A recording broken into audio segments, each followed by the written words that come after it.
So today we're gonna be watching a scary animation compilation. So let's get into it. We got my monster and my blanket. So let's do this. So when I was a senior in high school, I began babysitting for a single mother, Angela. She had two kids, Lauren, who was 12, and Ryan, who was 7. Now, Angela had recently divorced from her husband, and I started babysitting for their family before the separation, so I had a sideline view of the messy situation at hand. After the divorce was finalized, Angela came into a good deal of money and ended up buying a 2-story, white brick old house in a historic neighborhood of my town. Now, when I say this house was old, it was old. The type of old that carries a smell with it. The type you can hear in every floorboard. The type that carries so much history, you can't but feel like memories are seeping out of the walls. The type of old that is pleasant during the day, magical even. But at night, it seems foreign, scary, like you're just a guest passing through a structure that will remain long after you have left.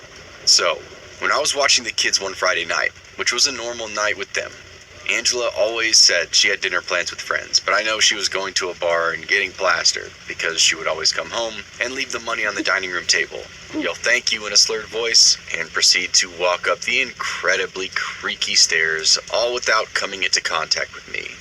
On this night, it was around 9 p.m., and I had just gotten the kids into bed.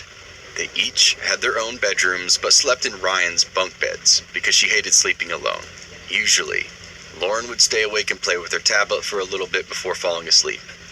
But Ryan usually passed out pretty quickly, once I could finally get him to stop getting up, for water or to pee for another story. It would literally take 20 to 30 minutes to get him to bed. Anyway, it's 9 p.m. I'm alone downstairs in the den. The actual living room didn't have a TV, it was more of a sitting room. And the den, of course, was closed off and had its own door. There's only one way in or out of that room, which I left open so I could listen upstairs for the kids if they needed me, or if they were sneaking out of bed.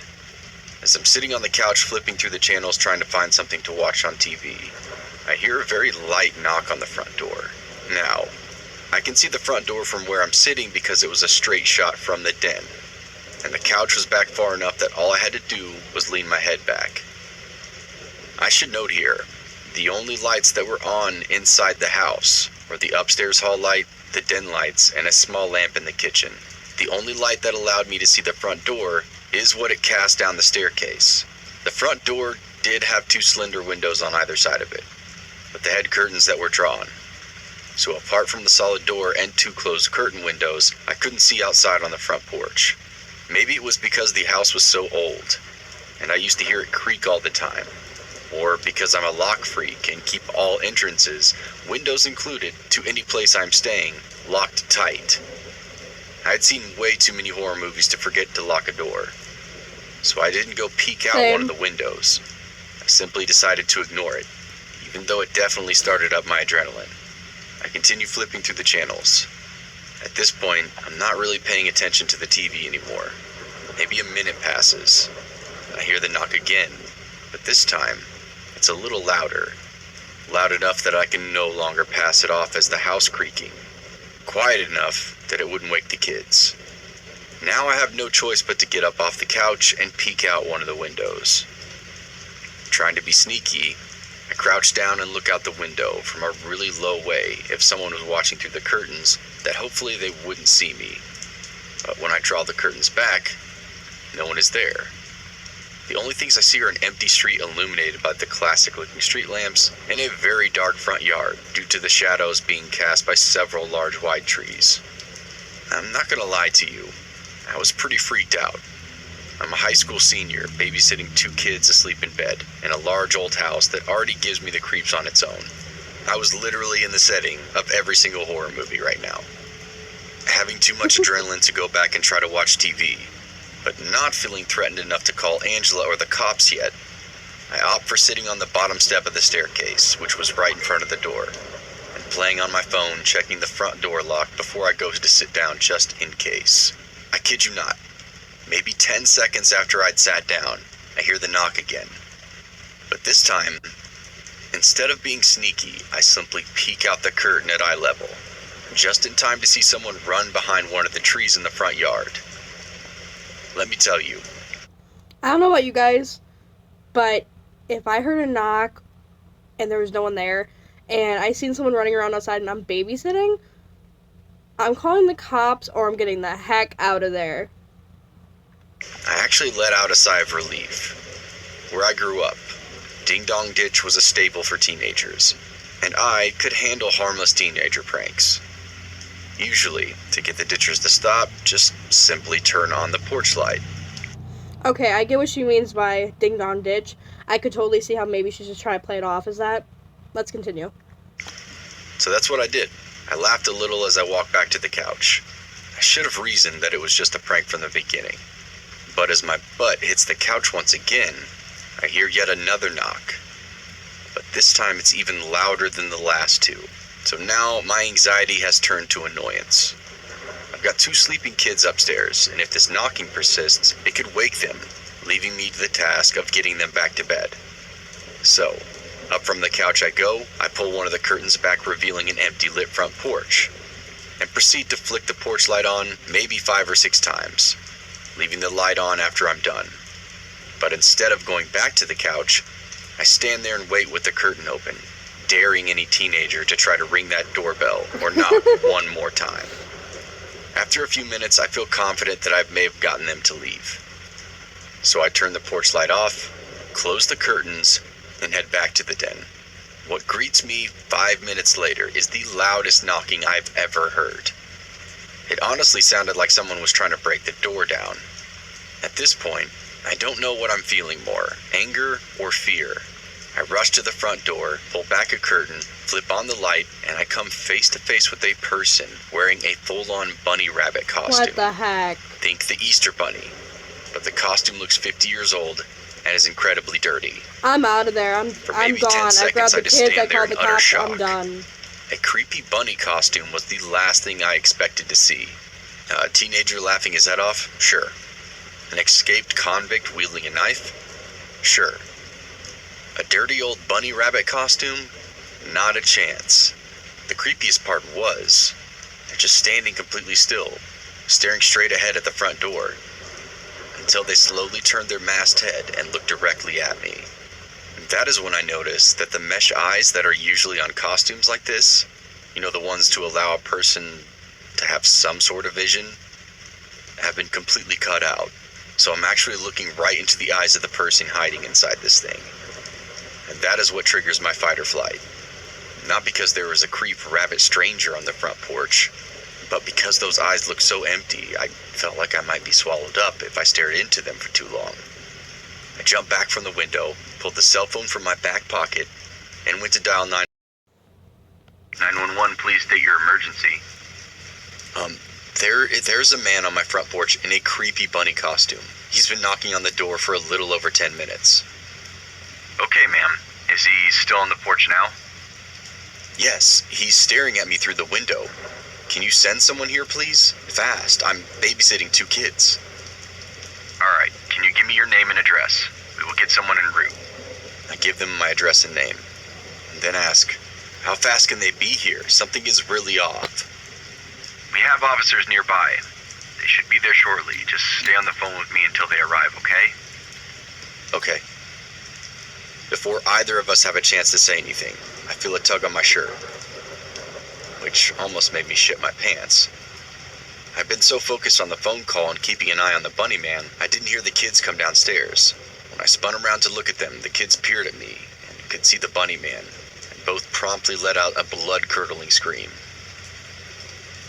This then triggers the bunny man, who begins to bang wildly on the front door again. Girl, get out of there. The sight of his raging on the front door and 2 terrified kids, I keep the phone in my hand but pull it away from my ear. Wrap the 2 kids up in my arms before quickly rushing them into the den and closing the door behind us.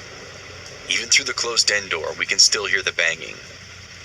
Laura and Ryan are both crying at this point and refusing to let go of my waist. Will someone get here soon? He's banging on the door again, and the kids are awake and scared shitless.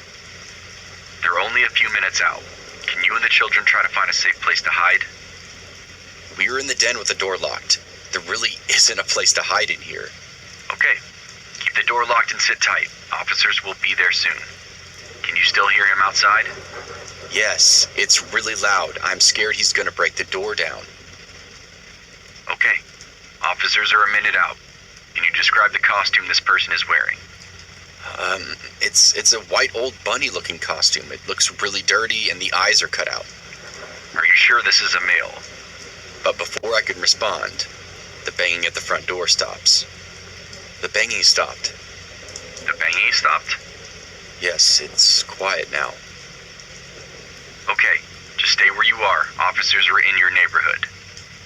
Ma'am, officers have arrived at the scene. Do not exit the room you are in until police announce themselves. Don't you want me to unlock the door for them? Please don't kick it down. This isn't my house.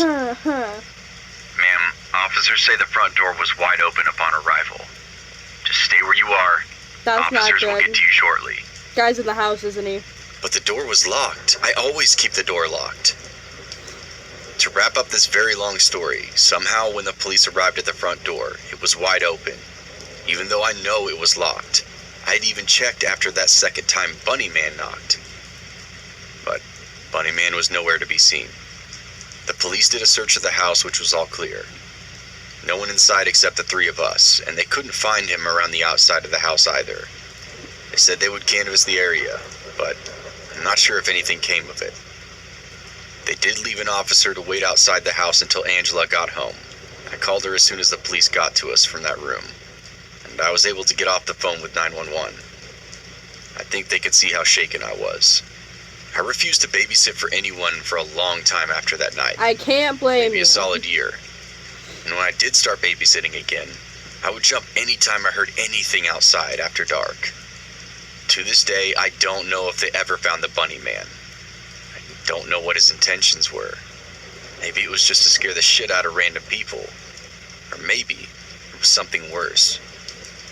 But either way, that was by far the creepiest thing to ever happen to me while babysitting. Ever.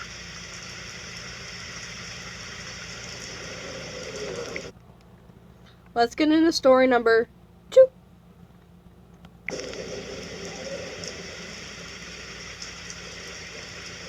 So we're done with the Bunny Man. I'll tell you my little story, weird. but I need to leave out some identifying details. I was living in a very secluded place. I got a reference from one of my friends who was too busy to babysit for this family, who was vacationing nearby at a house near the ocean.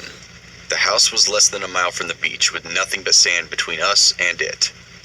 There were only a couple vacation homes and they were all pitch black when we arrived. The dad had picked me up from my house. There was no moon or street lights, so I could not see the ocean, but we were close enough that I could hear it. This would have been creepy enough all by itself. That wasn't even the scary part. So the parents leave. We have popcorn and watch some TV for an hour or so before it's bedtime. The kid is about 3 or 4, I wasn't sure. He didn't talk to me at all, hitting all the creepy horror movie stereotypical checklist points. That was creepy thing number 2. I put him in his travel crib to sleep in, and settled down in a chair in the room because I thought maybe he'd be too scared to sleep alone in a strange place with his parents gone. Well, he proceeded to kneel and stare at me through the mesh wall for around 30 minutes. I tried coaxing him to lay down and even offered to tell him a story or two. About this time, the mom calls to check in. I inform her he's not falling asleep. And she says, "Oh, you have to leave him alone in there and close the door. You can leave the light on and just ignore whatever you hear. He'll tire himself out eventually." So I'm like, WTF, but whatever. I tell him goodnight, close the door, and he still continues to just stare at me. I go to sit in the next room when this thumping noise starts. It starts slow, then continues to get louder. So I get up to peek into the room and see what he's doing. I know the mom told me not to worry about it, but I had to see what the hell was going on. I look in.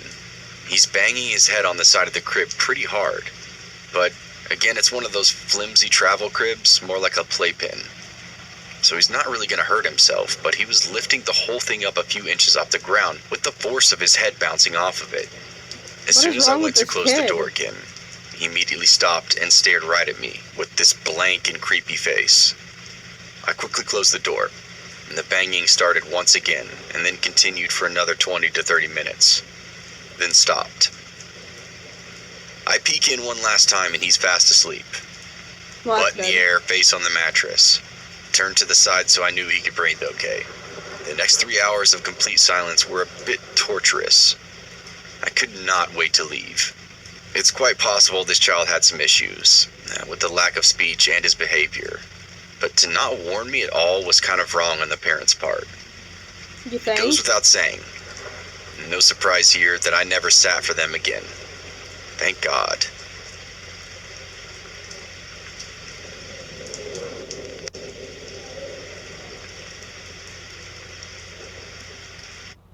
Give your skin what it's asking for with Billy Body Wash. Like a bright glow. Sorry about the interruptions. This happened around 20 years ago, so the details involved are a little bit hazy. I was in middle school. I lived in an upper middle class neighborhood in a little New England town with virtually no crime. I had just started babysitting and had just taken a whole babysitting course at a local hospital. After putting up some flyers, I got my first gig. It was at a house in my neighborhood, about a 5-minute walk from my house. They had an older girl who was maybe 8 or 9 and a young toddler. Their mom was giving me a rundown of their routine, and then gave me a little tour of the house. We went into her son's bedroom, and she said something to the effect of, that's odd, why is his window open? Quickly shut the window and seemed somewhat distracted from that point on. She hurried through the rest of the tour and then told me to go hang out with the kids while she finished getting ready. About 2 minutes later, she hurries in, sort of hustles us out the door and then outside. I'm pretty confused at this point, but being an awkward, shy, middle school age girl, I just go along with it. Once we get into the driveway, she pulls me aside and tells me she went back to her bedroom after noticing those windows were open and saw that most of her jewelry was missing. Soon after telling me this, about 10 cop cars come flying 10? in, guns drawn, What did they the whole steal works. besides jewelry? The cops told me to leave, so I headed home. Pretty terrified. Understandably. Turns out the burglar, who had broken in the night before, was still hiding in the son's closet, right next to where we were standing when the mom realized the windows were open.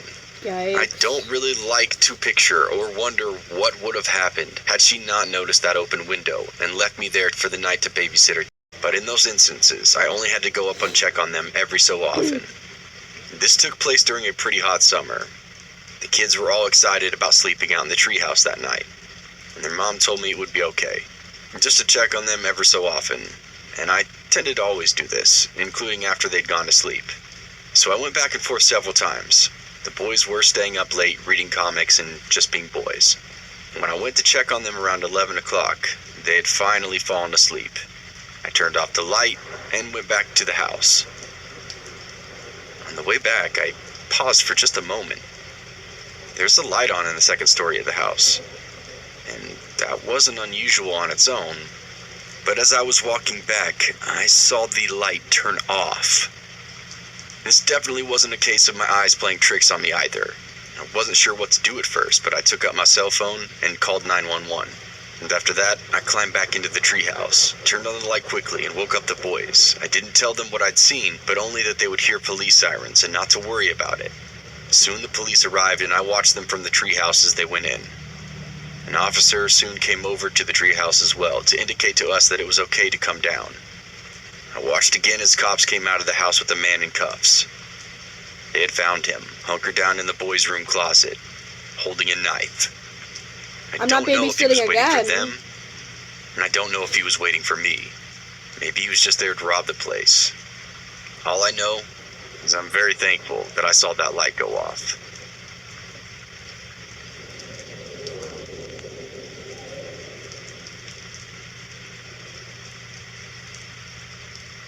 I was babysitting for a family that I've been doing this for several years. They always paid me very well and gave me extra money for pizza for dinner and all that.